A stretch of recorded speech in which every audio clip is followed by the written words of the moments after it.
Well, hello, ladies and gentlemen, and welcome to another very special Out of the Fast Lane. I am your host, Brady Hauser. On today's show, a little different. I don't know if I'm sure most of you guys are aware. A couple weeks ago at Malta, there was a very serious crash involving the number 18 of Jared Powell. He flipped. I'll show you the clip right now. He took a very wild ride, and he has some severe injuries, but he will be okay, and he is actually going to join us live in a second. Here is the clip right here. You see Jared. You see Jared get up by the wall on the outside of Malta, climb the wall right there. Car catches the hedge fence, hits the pole. He flipped over, putting the car into a roll, and then oncoming comes three other cars. Scott Bennett Jr. had nowhere to go and slammed right in the back of him. Jared was rushed to the hospital. Yeah, like I said, he has some injuries, but he is going to be okay. He will be back in a race car most likely.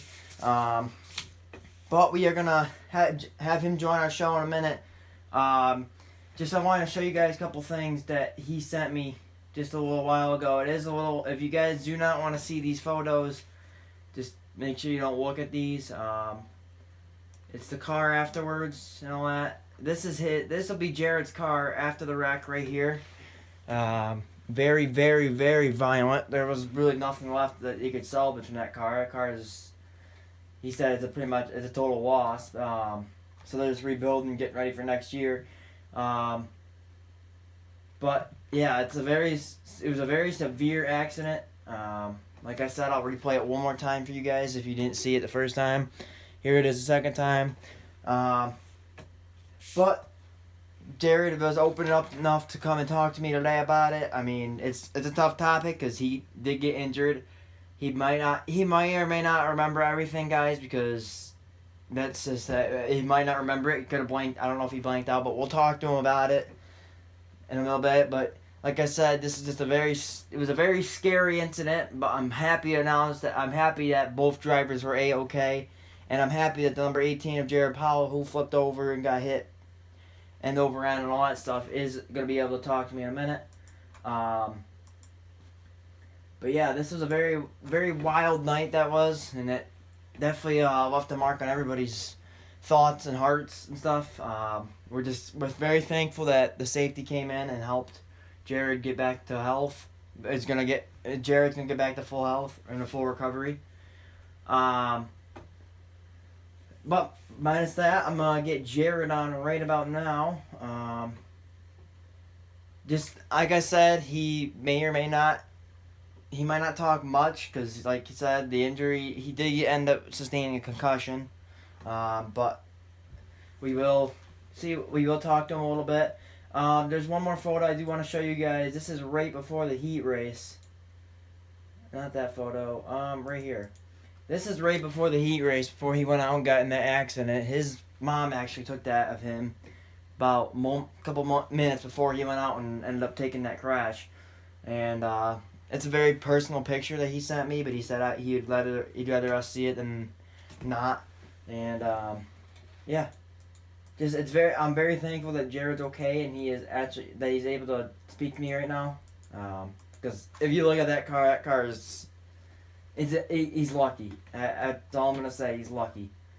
But we're gonna get Jared on now, and we'll get to talk to him a little bit.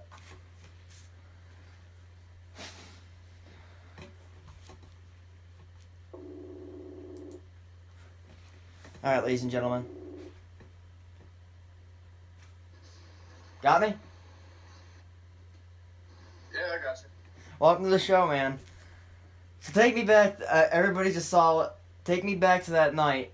What can you remember from that night?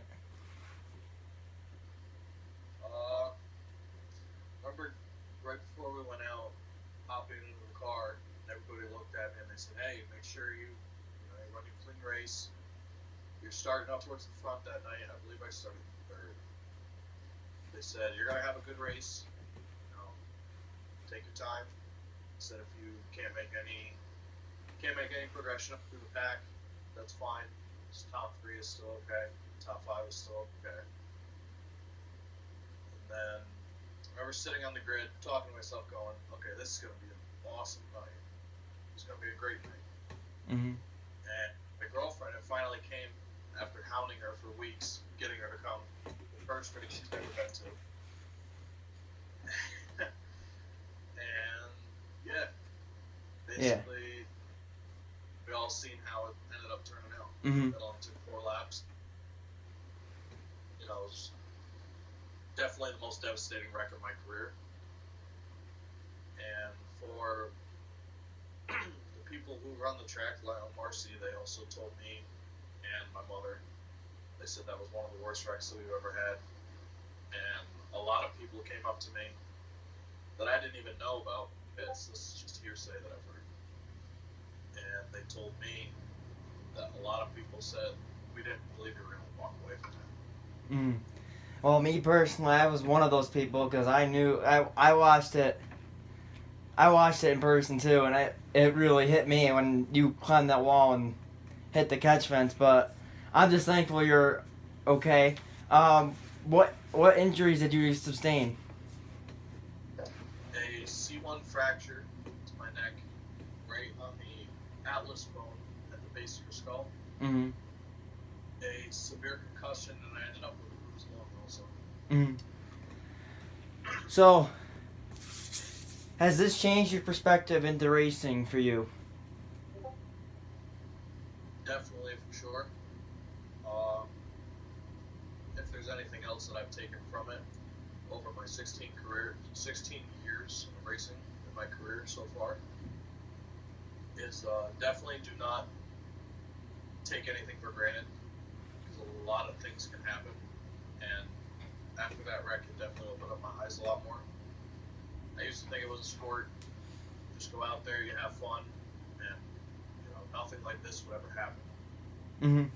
But So what is your recovery plan for you going on now, knowing that you're injured and you lost your car? How long is it gonna take until you're completely back to normal and healed and ready to get back in the car? they said somewhere between 4 to 8 weeks for my neck to heal, and as long as financially we can build a car, it took me all winter to save up money to build my car for this year, and it was tough. A lot of overtime hours. As long as we can financially get it together, I'm hoping to be out there for the first race of the season next year. Mm-hmm. So we will see you in a race car again, most likely, yes? There's no most likely. There's a definite. We'll be in a race Awesome. car next year. All right, now we're going to jump into some of my regular questions. Thank you for explaining that. I know it's a tough topic because everybody saw the wreck and it was something else. But for you as a driver, what got you started into racing? Well, when I was little, old man knew people who were into go-karts. So they got talking about it, and he said, hey, you want to go and watch one night? I said, all right, yeah, sure. So I went and watched. First race I ever watched was at Dodge City up in Cobblesville, the go-kart race. And after that night, I said to him, this is something I want to do. Mm. Within 2 weeks, we had a car. Awesome. And there on out, it just, many years of go-kart racing, and then moving up to 4 cylinders. Well, it would have been my second year of this. Mm. You're okay. I understand. Scott Bennett Jr., who was the one that rammed you at full speed, he wanted me to tell you last night that, well, he didn't have, I asked him if he had any questions for you to ask and all that stuff. He said, we occasionally talk on Facebook, but I do want to say that it was pretty awesome for you to come over and say good luck to him in the heat and feature. He said that meant a lot to him, and he hopes that you recover really fast. He said that we missed you out there. He's always raced us clean. It's always been a fun battle when we were side by side, and that was what Scott Bennett Jr. said to you a little while ago when I got that message. So I figured I'd share that with you, make you feel a little bit feel good about yourself. So before the crash happened, we're all experiencing it right now, the pandemic and all that stuff. What was it like racing without any fans?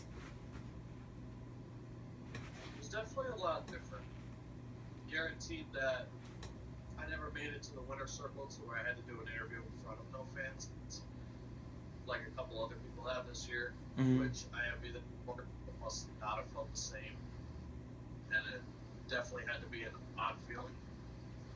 But knowing that there was still people that were renting the pay-per-view and that were still watching you on that track, you always kept that with you. That even though you didn't have spectator in person, you knew that there was people that were cheering. So, what other is there any other tracks that you run besides Malta? Not mainly, no. It's been mostly Malta. But I said if I were to go up to a bigger car, like a small block or a big block at some point in my career, that's when I might start adventuring other tracks and stuff. But I'm still in the whole learning process of driving the car, learning everything. So we tried to stick to one track and be able to figure out the car on the track that we're used to. So during the pandemic, no, it's still going on, sadly, but everything, we had a break in time for a while, and like there was no racing, no sports, no nothing, and iRacing kind of sparked. Did you get to try that or race that at all? Actually, I have the setup for it, but I never went online and actually tried it. I wanted to, but I just never had the time. Yeah, I do that weekly as well. So I do that almost daily. So it's definitely a tough game. You gotta really work with it, and it's not just something you can just hop right into a race and expect you to get a win, because it's not gonna happen. If you could race against any driver, past or present, who would it be and why?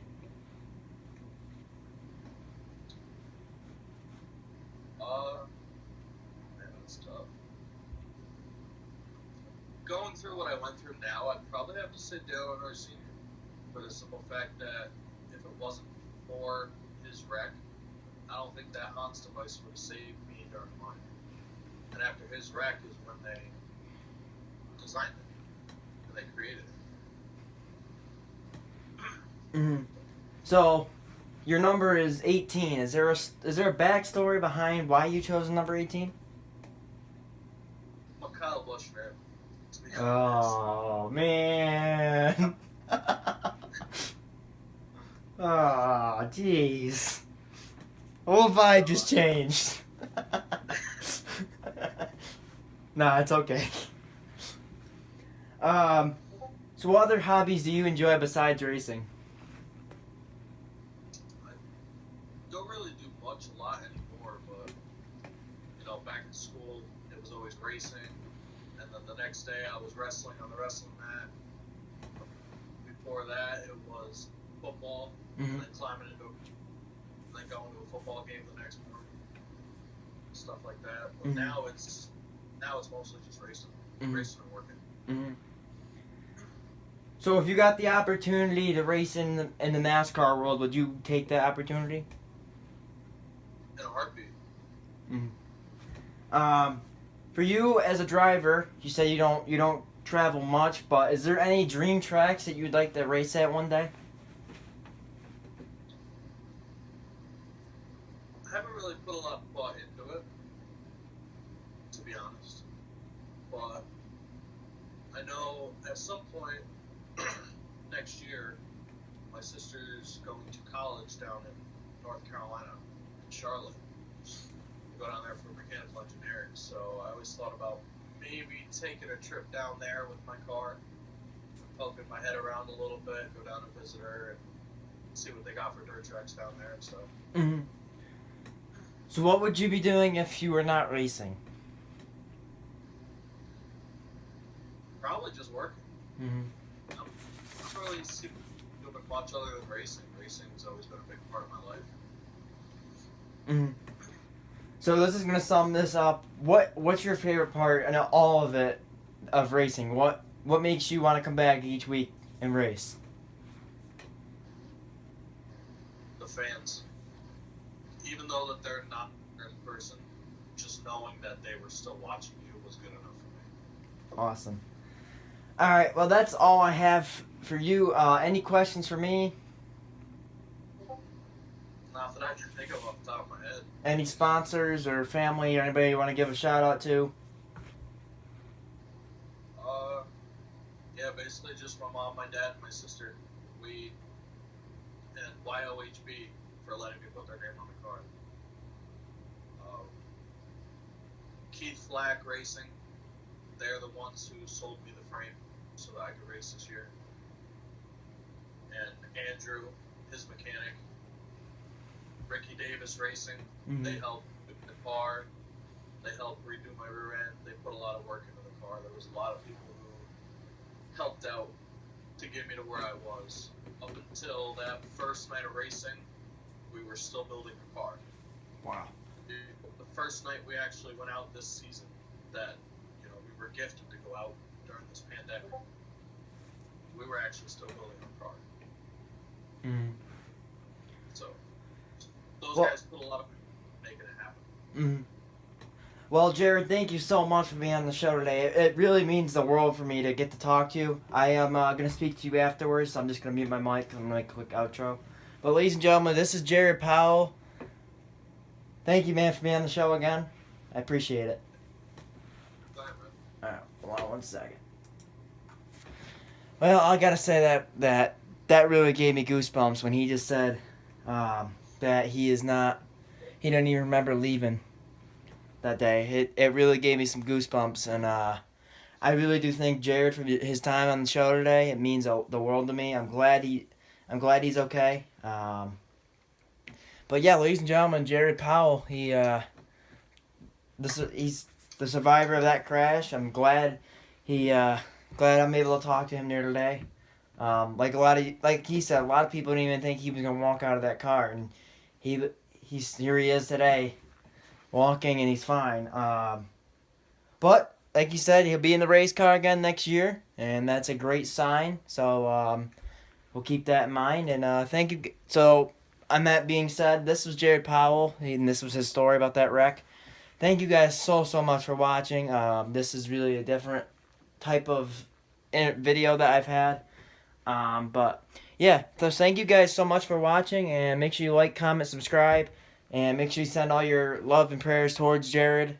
He's still, like you said, he's still got some injuries, so he's going to take some time to recover. But thank you guys for watching, and take care.